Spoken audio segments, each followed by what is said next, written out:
हे ईश्वर, हमें आत्मशांति दो उन चीजों को स्वीकार करने की जिन्हें हम बदल नहीं सकते, हिम्मत दो उन चीजों को बदलने की जिन्हें हम बदल सकते हैं, और इन दोनों में भेद जानने की सद्बुद्धि दो। तेरी इच्छा चले प्रभु, हमारी नहीं।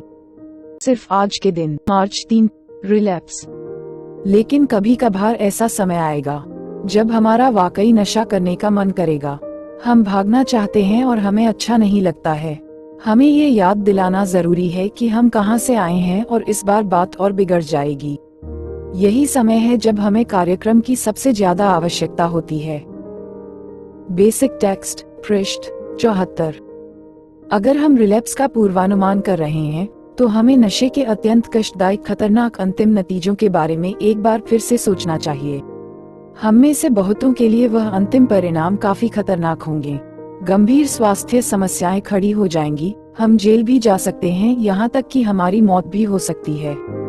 हम में से कितने ऐसे लोगों को जानते हैं जो कई सालों क्लीन रहने के बाद रिलैप्स हुए और आखिरकार नशे के रोग में मारे गए। लेकिन एक और मृत्यु भी है जो सक्रिय एडिक्शन के पुनः जागृत हो जाने के साथ साथ आती है, और जो शारीरिक मृत्यु से कहीं ज्यादा बदतर हो सकती है। वह आध्यात्मिक मृत्यु है जिसका अनुभव हमें अपनी उच्च शक्ति से अलग हो जाने पर होता है। अगर हम दोबारा से नशा करने लगेंगे तो हमने वर्षों की मेहनत से अपनी उच्च शक्ति के साथ जो रिश्ता कायम किया है वह कमजोर पड़ने लगेगा और शायद पूरी तरह से खत्म हो जाए। फिर हम वाकई अपने को एकदम निहायत अकेला महसूस करने लगेंगे। इसमें कोई शक नहीं है कि सुधार के दौरान हम कभी कभी अंधेरे क्षणों में भी घिर जाते हैं। ऐसे में इन हताश क्षणों से पार निकलने का एक ही रास्ता है, और वह है अटूट आस्था, दृढ़ विश्वास। अगर हमें पूरा भरोसा है कि हमारी उच्च शक्ति हमारे साथ है तो हम जान लेंगे कि सब कुछ ठीक ठाक ही रहेगा। हम सुधार के दौरान कितना ही बुरा क्यों न महसूस करें, रिलैप्स होना कभी भी उत्तर नहीं है।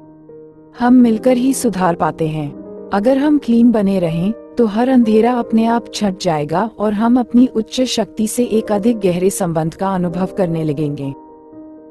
सिर्फ आज के दिन में एनए जैसे उपहार के लिए अपनी उच्च शक्ति को धन्यवाद देता हूँ। मैं जानता हूँ कि रिलैप्स कोई सही कदम नहीं है। जो भी चुनौतियाँ मेरे सामने हैं, मैं अपनी समझ के ईश्वर की मदद से उनका सामना करूंगा। हे ईश्वर, हमें आत्मशांति दो उन चीजों को स्वीकार करने की जिन्हें हम बदल नहीं सकते, हिम्मत दो उन चीजों को बदलने की जिन्हें हम बदल सकते हैं, और इन दोनों में भेद जानने की सद्बुद्धि दो। तेरी इच्छा चले प्रभु, हमारी नहीं। Thanks for watching.